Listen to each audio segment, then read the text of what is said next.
দীক্ষার পক্ষ থেকে আমি গার্গী আজকে আবার একটি জনসংখ্যার নতুন কিছু আলোচনা নিয়ে এসেছি।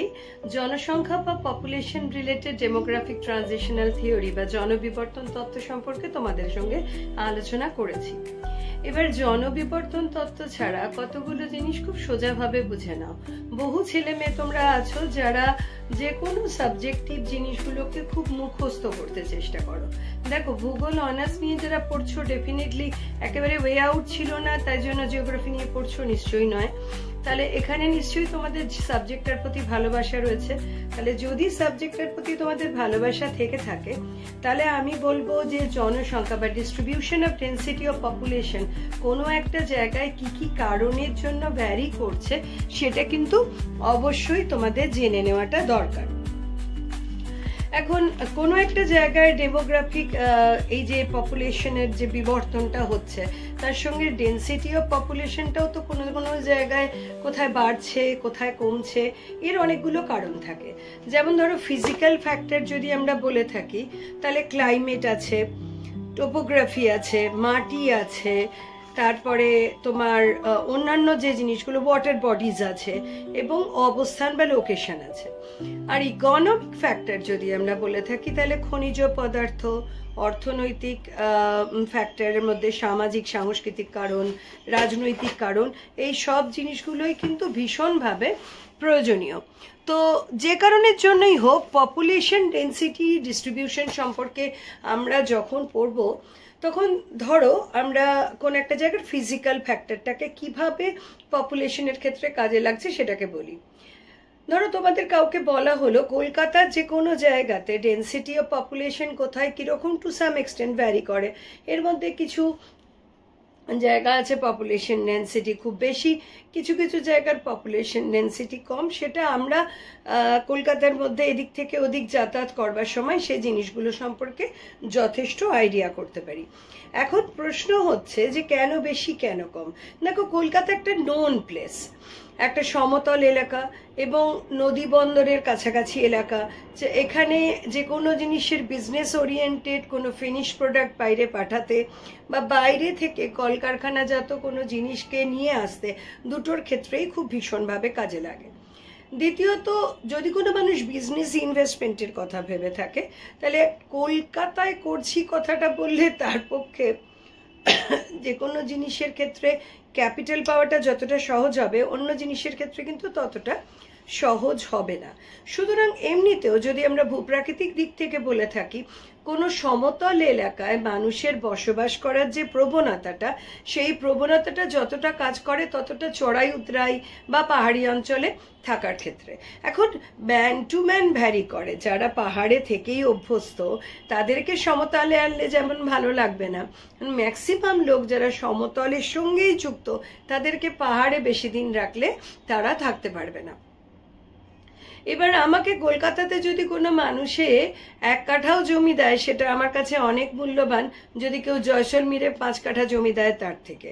কারণ দুটো জায়গার ক্ষেত্রে ক্লাইমেট কিন্তু খুব ভ্যারি করে। কারণ আমরা সবাই জানি যে জয়সলমের কিন্তু near to the desert.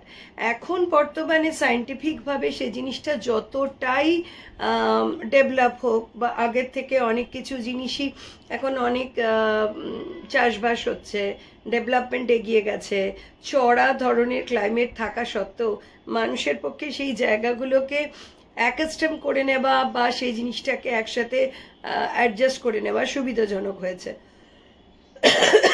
Sorry.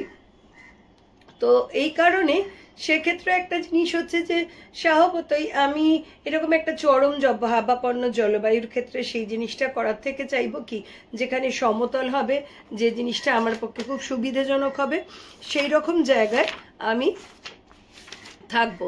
সুতরাং কলকাতার কাছে আমার থাকার প্রবণতাটা অনেক বেশি হবে।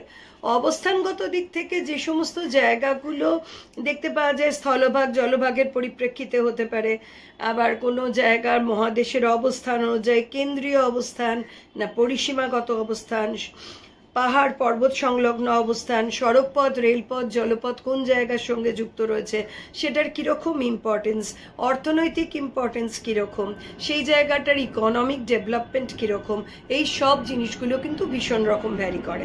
এবং এই ছোট ছোট জিনিসগুলোকে যদি তোমরা পয়েন্ট আউট করে লেখবার সময় প্রত্যেকটা ছাত্রছাত্রীকে আমি আমার ছাত্রছাত্রীদের তো বলি, এবং যারা আমার ইউটিউব চ্যানেল সাবস্ক্রাইব করেছো বা যারা শেয়ার করছো, যারা দেখছো, আমি আমার সকল ছাত্রছাত্রীদের জন্যই বলছি যে যখন তোমরা পরীক্ষার খাতায় কিছু লিখবে তখন সেই জিনিসগুলোকে হাইলাইট করে লেখার চেষ্টা করবে।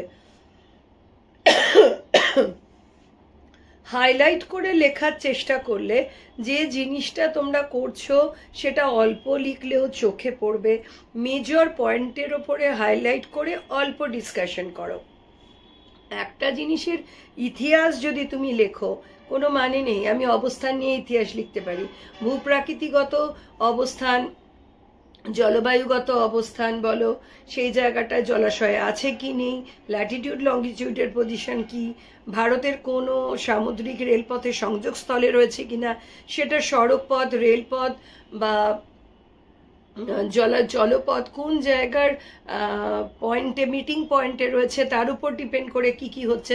এই জিনিসটা হতেই পারে, কিন্তু আমার লেখার ধরনের মধ্যে একটা জিনিসকেই যদি আমি হাইলাইট করে যাই তাহলে তো আমার পরীক্ষা দেওয়া হয় না। এবং সবসময় মনে রাখতে হবে আমার 10 বা 15 নম্বরের কোশ্চেনের ক্ষেত্রে 30 বা 35 মিনিটসের মধ্যে এনিহাও সেই জিনিসটাকে গুছিয়ে ছবি এঁকে তৈরি করা। হ্যাঁ, অর্থনৈতিক ভূগোলের ক্ষেত্রে এটা খুব স্বাভাবিক ব্যাপার যে অনেক ক্ষেত্রেই ছবি থাকে না, তবে সেই ছবিগুলো যারা সাবজেক্টের বুঝতে পারছো, না পারলে যার কাছে পড়ছো, যারা তোমাদের হেল্প করছেন তোমাদের কলেজের ক্ষেত্রে, যে কোনো ক্ষেত্রে ইন্ডিয়া এঁকে সেই জায়গাটার মধ্যে কোথায় কিরকম রয়েছে বেসিক কনসেপ্ট কিন্তু তোমরা সবাই জানো, যে ভারতের কোন জায়গাগুলো হাই ডেন্সিটি অফ পপুলেশন, কোন জায়গাগুলো medium density of population, low density of population, just সেই জায়গাটাকে, সেটুকু অংশটাকে হাইলাইট করে সেটা তুলে দেওয়া। এবার তার মানে এই নয় যে গোটা ভারতবর্ষকে আঁকতে হবে। আমি সাউথ ইন্ডিয়ার যে কোনো একটা পোর্শনকে তুলে দিয়ে ডেন্সিটি অফ জোন দেখিয়ে দিলাম, নর্থ ইন্ডিয়ার কোনো একটা পোর্শন দেখিয়ে দিয়ে স্ক্যাটার পপুলেশন এরিয়া দেখিয়ে দিলাম। তো যে পয়েন্টগুলোর সঙ্গে আমি তোমাদের কথা বলছিলাম সেগুলোর মধ্যে হচ্ছে ভূপ্রকৃতি, ওয়াটার বডিজ, লোকেশন অ্যাক্সেসিবিলিটি, এইগুলো হচ্ছে ফিজিক্যাল ফ্যাক্টর। এই ফিজিক্যাল ফ্যাক্টরগুলো ছোট্ট ছোট্ট টুকরো টুকরো উদাহরণ দিয়ে বুঝিয়ে দেওয়া যায়। বাকি রয়েছে হিউম্যান ফ্যাক্টর।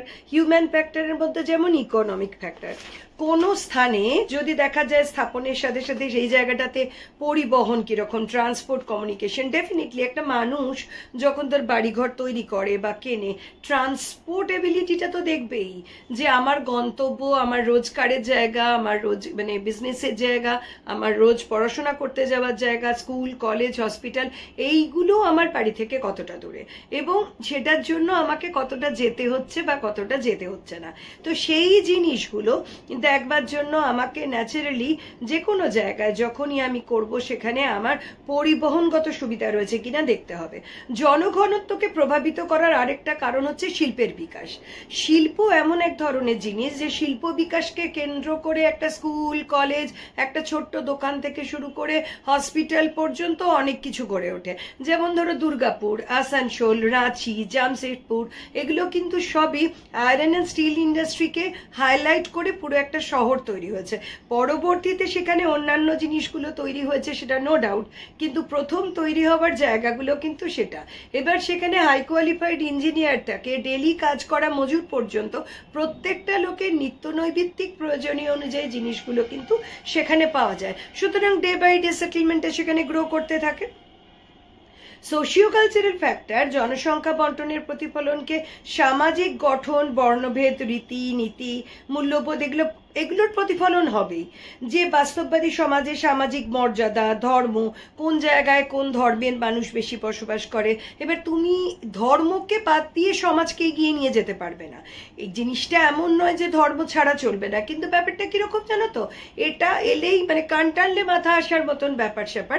সে যে কোনো কিছুর ক্ষেত্রে যে কোনো মানুষই হোক না কেন, সে তার ধর্মের লোকজনদের কাছে বসবাস করতে বেশি ভালোবাসবে, কারণ তার সেটা কমিউনিটি, তারা সেই একই ধরনের খাবারের অভ্যাস, কালচারের অভ্যাস, তাদের একই ধরনের ধর্ম আচরণের অভ্যেস, এই জায়গাগুলো কিন্তু তাদের ক্ষেত্রে ম্যাটার করবে। এবং তারা তাদের পুজোর বা তাদের কালচারের যে জিনিসগুলো নিত্যনৈমিত্তিক বাজারের ক্ষেত্রে সেইগুলো যদি না পায়, তাদের ক্ষেত্রে কিন্তু সেটা অসুবিধাজনক। রাজনৈতিক কারণ জেনারেলি কিন্তু নর্মালি দেখো, কলকাতাতে আমরা যখন থাকি বা আমরা যখন দিল্লির কথা বলি, মুম্বাইয়ের কথা বলি বা মাদ্রাজের কথা বলি, সেখানে কিন্তু একটা জিনিস মনে রাখতে হবে যে রাজনৈতিক সিচুয়েশন সব জায়গায় থাকবে, কখনো কখনো গন্ডগোলও হতে পারে, অনেক কিছুই হতে পারে, কিন্তু রাজনৈতিক তীব্র অস্থিরতা কোনো একটা জায়গার সেটেলমেন্টকে কিন্তু খুব ভাবে এফেক্ট করে। প্রথম দিকে না করলেও একটা সার্টেন টাইমে সেটা রাইটসে পরিণত হতে পারে। তখন মানুষে কি করবে, সেই জায়গার রাজনৈতিক অস্থিরতা থেকে সরে আসার চেষ্টা করে, শান্তিপূর্ণ যে জায়গাগুলোতে থাকলে সুবিধে হয় সেখানে থাকে। তো এইগুলো হচ্ছে ডিস্ট্রিবিউশন ও পপুলেশনের বিভিন্ন ফ্যাক্টর। পপুলেশন এমন একটা ভাস্ট সাবজেক্ট যে পপুলেশন, জনসংখ্যা, মানব জনসম্পদ নিয়ে যখন আমরা আলোচনা করি, তার মৃত্যুশীলতা বা মুমূর্ষতা, তার ফার্টিলিটি, তার mortality, growth, development, economic factor, তার এজ সেক্স কম্বিনেশন, কম্পোজিশন, প্রত্যেকটা জিনিস নানা জিনিসের সঙ্গে জড়িত। তো এর পরের দিন শিক্ষা কিভাবে মানুষের জনসংখ্যাগত কোনো জিনিসকে, কোনো একটা এলাকার ডেভেলপমেন্ট, আর্থিক উন্নতি এবং প্রজননকে কিভাবে এফেক্ট করে, বা মৃত্যুশীলতাকে কি করে এফেক্ট করে, বা মর্টালিটিকে কি করে কমায়, এই সমস্ত জিনিসগুলো সম্পর্কে আমরা আলোচনা করব। এখন এগুলো সম্পর্কে ইন ডিটেলস যদি তোমাদের কিছু জানবার ইচ্ছে থেকে থাকে, অবশ্যই আমার ফোন নাম্বার স্ক্রিনের ওপরই দেওয়া আছে, আমাকে পিং করতে পারো বা টেক্সট করতে পারো, তাতে তোমরা লিখিত নোটও পেয়ে যাবে। আর যদি তোমাদের কিছু জিজ্ঞাসা থাকে তাহলেও তোমরা কমেন্ট করতে পারো। ভালো লাগলে অবশ্যই ভিডিওটি শেয়ার করো, এবং আগামী ভিডিও যা তোমাদের দরকার লাগবে এরকম ধরনের ভিডিও পাওয়ার জন্য বেল আইকনটি প্রেস করতে ভুলো না কিন্তু।